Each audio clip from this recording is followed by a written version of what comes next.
Aggression ఎవరికి చూపించాలి ఎవరికి చూపించకూడదో విరాట్ కోహ్లీకి బాగా తెలుసు. ఆర్సీబీకి సిఎస్కేకి మ్యాచ్ లో రుతురాజ్ గైక్వాడ్ అవుట్ అయినప్పుడు విరాట్ కోహ్లీ అగ్రెషన్ చాలా గట్టిగానే చూపించాడు. దానికి రీజన్ ఏంటనుకుంటున్నారు? విరాట్ కోహ్లీ అవుట్ అయినప్పుడు కూడా రుతురాజ్ గైక్వాడ్ అగ్రెషన్ అంతా గట్టిగా చూపించాడు.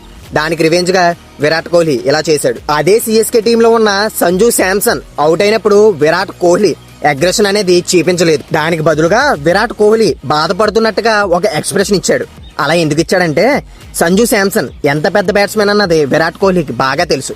అలాంటి బ్యాట్స్మెన్ కేవలం 9 పరుగులకు మాత్రమే అవుట్ అయిపోయి ఒక పెద్ద ఇన్నింగ్స్ ని ఆడకుండా వెళ్లిపోతున్నాడు అనే బాధతో ఆ ఎక్స్ప్రెషన్ ఇచ్చాడు. గతంలో విరాట్ కోహ్లీ ఒక మాట అన్నాడు, if you can give it you got take it, otherwise don't give it. అంటే నువ్వు ఒకరికి ఏదైనా ఇస్తున్నావంటే అది మరలా నువ్వు తీసుకోగలవు అనుకుంటేనే అది ఇవ్వాలి, లేకపోతే ఇవ్వద్దు. అది ప్రేమ అయినా సరే ద్వేషమైనా సరే. విరాట్ కోహ్లీకి ఎవరైనా అగ్రెషన్ చూపిస్తే ఆ అగ్రెషన్ విరాట్ కోహ్లీ మళ్ళీ వాళ్ళకి తిరిగి ఇచ్చేస్తాడు.